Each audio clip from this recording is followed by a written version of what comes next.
Ya, halo warga Kota Medan. Eh, apa kabar? Di sini saya mencoba untuk menyampaikan ataupun mungkin menjelaskan terkait dengan peraturan daerah Kota Medan yang mana baru-baru ini pemerintah Kota Medan ya itu sudah mengeluarkan peraturan yaitu Peraturan Wali Kota Medan nomor 21 tahun 2021 tentang pedoman pengangkatan dan pemberhentian kepala lingkungan di Kota Medan. Sebagaimana kita ketahui bahwa pengangkatan kepala lingkungan ini tentunya ada aturan yang dibuat sehingga pemerintahan baik itu kelurahan maupun kecamatan di dalam melakukan perekrutan ataupun pengangkatan kepala lingkungan tentunya dengan mempedomani peraturan Wali Kota Medan yang baru-baru ini sudah diterbitkan. Pemirsa, tentunya saya ingin memberikan edukasi ya ataupun pengetahuan kepada warga Kota Medan ya apa-apa saja yang menjadi persyaratan ya sehingga siapapun itu ya boleh ditetapkan ataupun diangkat menjadi kepala lingkungan di wilayah Kota Medan tentunya. Nanti beberapa hal akan saya sampaikan ya di dalam perwal ini ada sekitar 11 pasal ya, namun saya tidak akan menyampaikan secara keseluruhan. Tentunya yang ingin saya sampaikan di sini adalah yang menurut kita patut kita ketahui. Baik, mungkin pemirsa, kita mulai langsung saja kita ke bab 2 ya. Maksud dan tujuan ya. Maksud dan tujuan dibuatnya perwal ini ataupun peraturan wali kota ini ya, pada pasal 2 dijelaskan bahwa peraturan wali kota ini bermaksud sebagai pedoman pengangkatan dan pemberhentian kepala lingkungan di Kota Medan. Nah, pada pasal 3 dijelaskan peraturan wali kota ini bertujuan untuk memberikan kepastian hukum dalam pengangkatan dan pemberhentian kepala lingkungan di Kota Medan. Jadi di dalam perwal inilah ya agar masyarakat mengetahui ya, dan ini menjadi pedoman baik itu lurah maupun camat ya, bagaimana mengangkat dan memberhentikan kepala lingkungan. Nah, pada bab 3 pasal 4 itu dijelaskan ruang lingkup peraturan wali kota ini, yaitu meliputi A. Kepala lingkungan, B. Persyaratan calon kepala lingkungan ya, C. Mekanisme pengangkatan calon kepala lingkungan, dan D. Mekanisme pemberhentian kepala lingkungan ya. Jadi ini dijelaskan ya di ruang pembahasan ataupun penjelasan perwal ini. Ruang lingkupnya adalah itu tadi ya, mekanisme pemberhentian dan pengangkatan ya, persyaratan untuk kepala lingkungan. Kita pada bab 4 pasal 5 poin 1 pada lingkungan ya. Lingkungan diangkat seorang kepala lingkungan yang memimpin tugas penyelenggara lingkungan. Ya, jadi setiap lingkungan itu ya diangkatlah Kepling ya ataupun kepala lingkungan. Poin 2, kepala lingkungan sebagaimana dimaksud pada ayat 1. Nah, ini dijelaskan diangkat oleh camat ya. Kepala lingkungan sebagaimana dimaksud pada ayat 1 itu diangkat oleh camat. Pengangkatan kepala lingkungan sebagaimana dimaksud pada ayat 2 itu berlaku pada kawasan perumahan dan pemukiman. Jadi maksudnya di sini yang diangkat menjadi kepala lingkungan ya tentunya di kawasan perumahan dan pemukiman, yang artinya ada manusia yang akan dilayani ataupun diurus ya. Jadi kalau memang tidak ada manusianya ataupun warganya, itu ada ketentuan lain. Nanti dijelaskan di sini.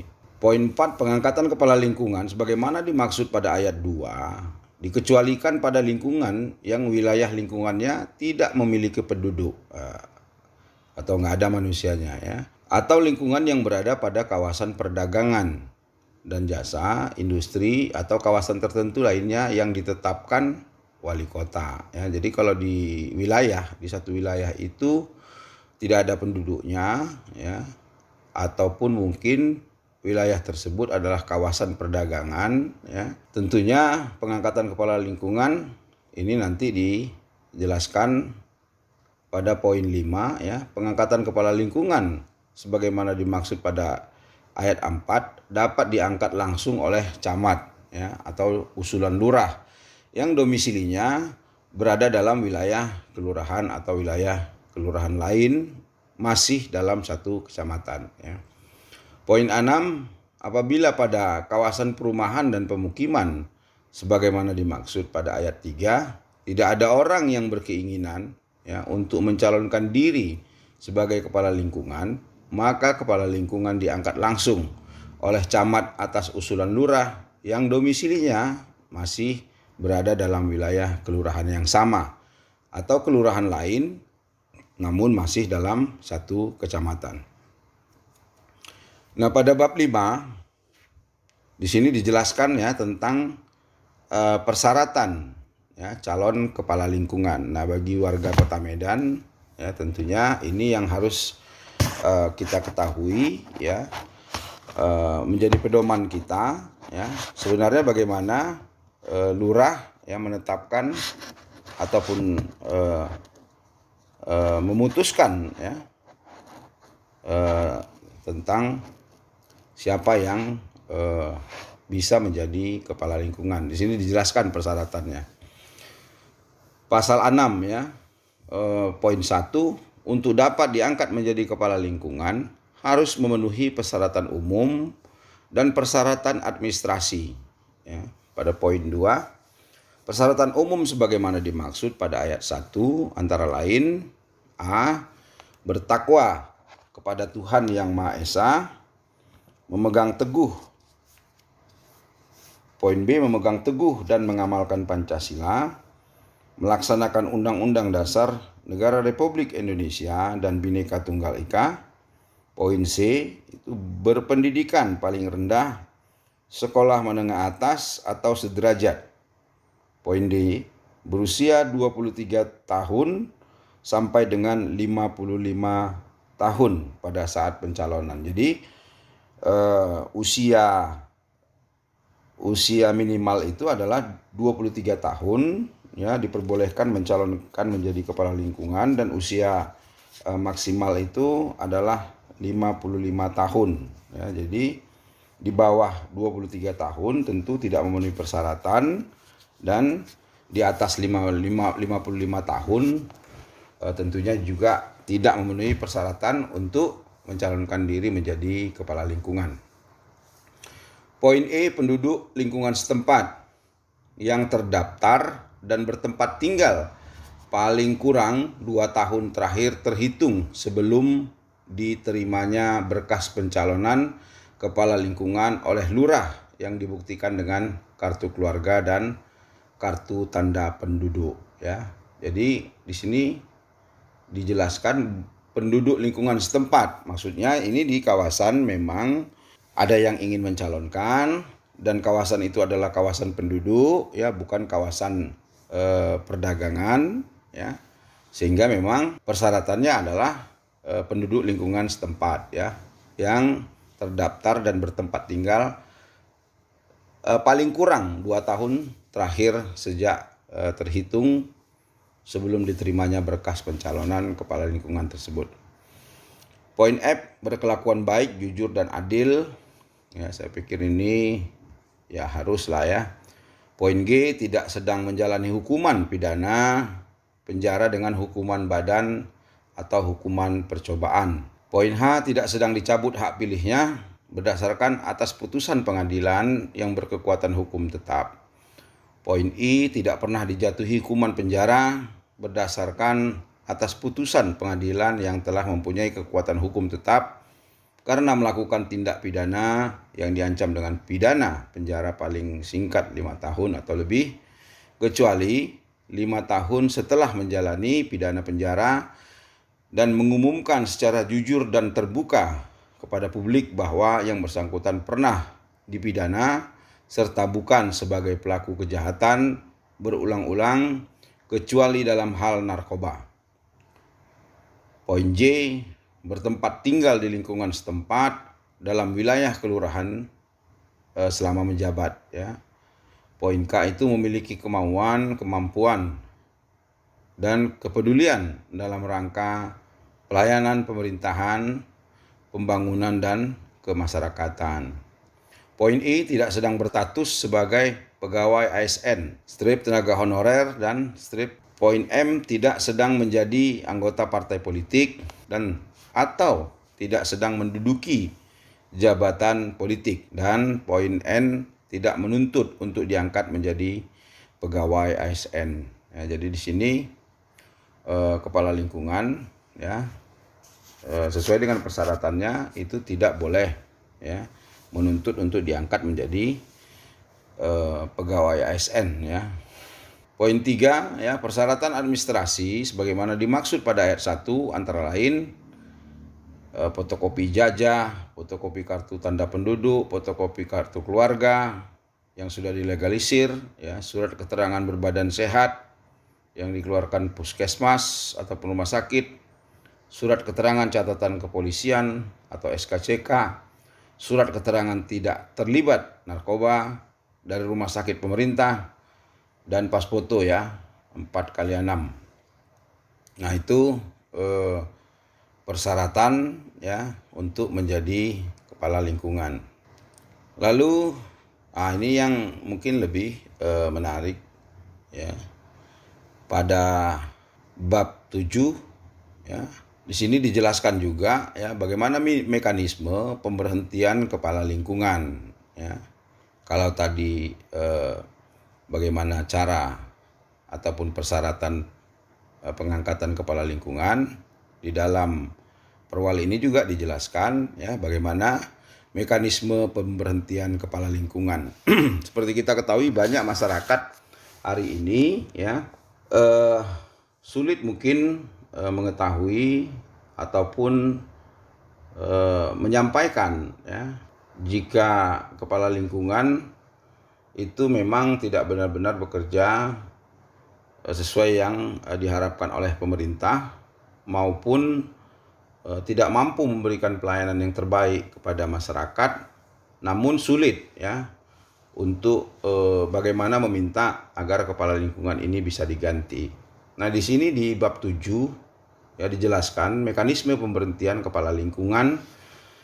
Dijelaskan pada pasal 8 poin 1, kepala lingkungan diberhentikan oleh camat atas usul lurah. Nah, ini yang perlu kita catat, bahwa kepala lingkungan itu bisa diganti, ya, bukan tidak bisa diganti, ya, atas usulan lurah. Nah, kita lihat pada poin berikutnya, poin 2, pemberhentian sebagaimana dimaksud pada ayat 1 terjadi dalam hal kepala lingkungan, ya, dijelaskan poin A, meninggal dunia. Ya, ini sudah pastilah kepala lingkungan yang meninggal dunia ini harus diganti. Poin B, ya, tidak lagi memenuhi persyaratan sebagaimana dimaksud dalam pasal 6, ya. Coba kita lihat tadi pasal 6, ya, dijelaskan bahwa di sini di pasal 6 ini adalah persyaratan, ya, persyaratan yang harus dipenuhi. Jadi jika tidak memenuhi persyaratan lagi, ya, ini kepala lingkungan tidak tentunya bisa diganti, ya, jika memang tidak memenuhi persyaratan lagi, ya. Nah, lalu divonis pidana oleh pengadilan yang telah mempunyai kekuatan hukum tetap, ya. Ini boleh diganti, ya. Nggak mungkin kepala lingkungan ini, ya, di dalam menjalani hukumannya tetap juga menjadi kepala lingkungan. Nah, poin D, tidak dapat melaksanakan pekerjaan selama 3 bulan berturut-turut. Nah, ini juga, ya, Kadang kita melihat banyak kepala lingkungan ini tidak memenuhi tanggung jawabnya, ya, sehingga memang kadang-kadang masyarakat sulit ya untuk bisa menjumpai kepala lingkungannya. Nah, ini jika terjadi hal ini ya lebih kurang 3 bulan berturut-turut ya, ini sudah boleh diusulkan oleh masyarakat untuk diganti ya. Lalu poin E, atas permintaan sendiri ya. Jadi kepala lingkungannya mungkin tidak sanggup ataupun tidak mampu menjalankan tugasnya atas permintaan sendiri ya, ataupun mengundurkan diri ya, ini tentunya harus diganti. Pada pasal 9 ya, poin 1, masyarakat setempat mengusulkan pemberhentian kepala lingkungan dalam masa jabatannya kepada camat melalui lurah ya. Jadi kalau ada kepala lingkungan yang masih aktif ya, masih SK-nya masih berjalan ya, ini jika berkeinginan untuk diganti ya oleh masyarakat, tentunya masyarakat setempat mengusulkan pemberhentiannya itu kepada camat ya, melalui lurah ya. Jadi minta pemberhentian ini kepada camat melalui lurah.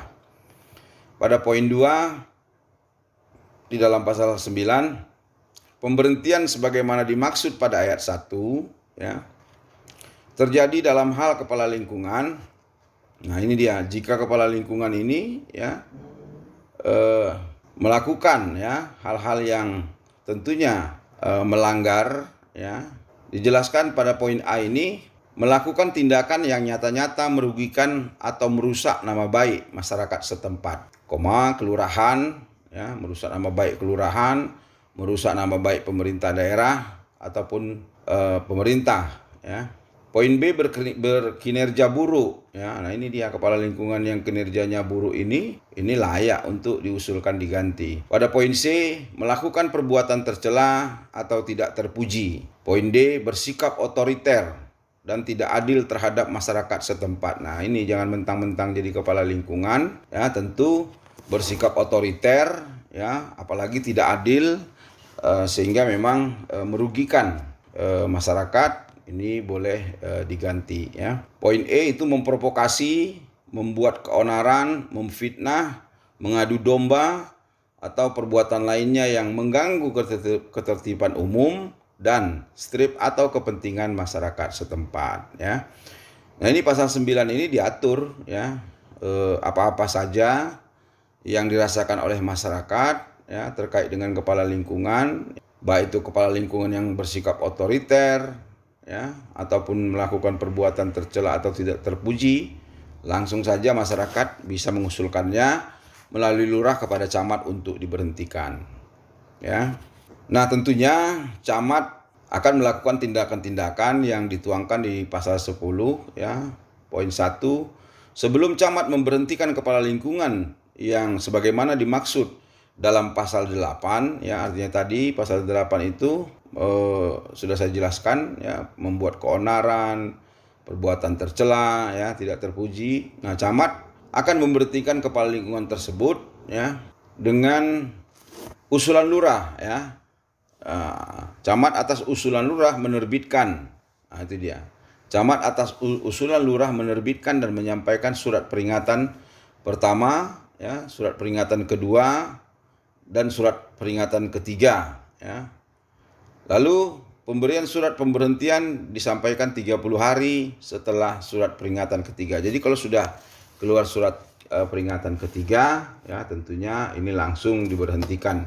Lalu pada pasal 10 poin 2, apabila kepala lingkungan telah menerima surat peringatan pertama sebanyak 3 kali, kepala lingkungan dapat diberhentikan oleh camat dengan usulan lurah ya. Poin 3, apabila kepala lingkungan telah menerima surat peringatan kedua sebanyak 2 kali, kepala lingkungan dapat diberhentikan oleh camat dengan usulan lurah.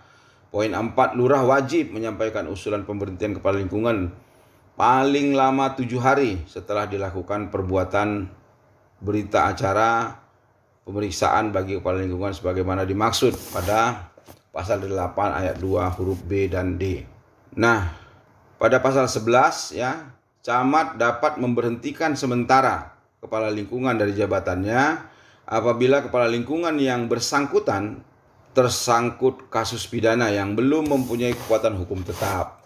Pada poin 2 di pasal 11, agar tidak terjadi kekosongan hukum dan penyelenggaraan pemerintahan lingkungan, maka camat dapat mengangkat pelaksanaan tugas kepala lingkungan untuk melaksanakan tugas sehari-hari sebagai kepala lingkungan apabila kepala lingkungan tersebut berhenti dalam masa jabatannya sebagaimana dimaksud dalam pasal 8 ayat 2 atau pasal 9 ayat 2, atau kepala lingkungan pada poin B, kepala lingkungan tersebut diberhentikan sementara sebagai mana dimaksud pada ayat 1. Ya. Pelaksana tugas kepala lingkungan sebagaimana dimaksud pada ayat 2 dapat diangkat dari unsur ASN kecamatan setempat atau unsur ASN kelurahan setempat. Terakhir, ya, pelaksana tugas kepala lingkungan sebagaimana dimaksud pada ayat 3 bertugas paling lama 3 bulan yang ditetapkan dengan surat keputusan camat. Nah, inilah saudara-saudaraku warga Kota Medan, ya, perwal pengangkatan, ya, ataupun pemberhentian kepala lingkungan ini. Ada 11 pasal tadi, ya, saya tidak membacakan semua, tapi poin-poin yang penting tentunya sudah saya sampaikan tadi, sehingga memang kita berharap, ya, masyarakat Kota Medan, ya, jika memang kepala lingkungan itu tidak adil, kepala lingkungan itu otoriter, kepala lingkungan itu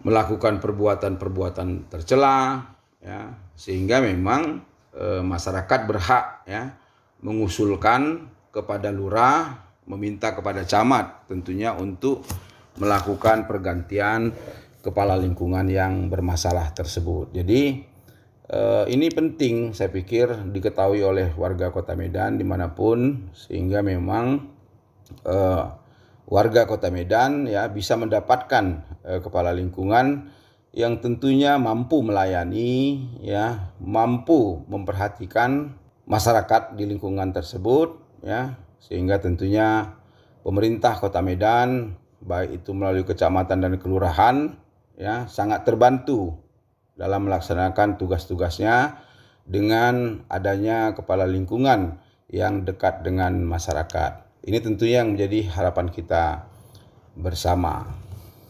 Nah, saudara-saudaraku warga Kota Medan, mungkin ini yang bisa saya sampaikan, ya, terkait dengan peraturan wali kota tentang pengangkatan dan pemberhentian kepala lingkungan. Mudah-mudahan, ya, pengetahuan ini, ya, atau yang saya sampaikan tadi, ya, dapat menjadi pembelajaran, ya, bagi kita di dalam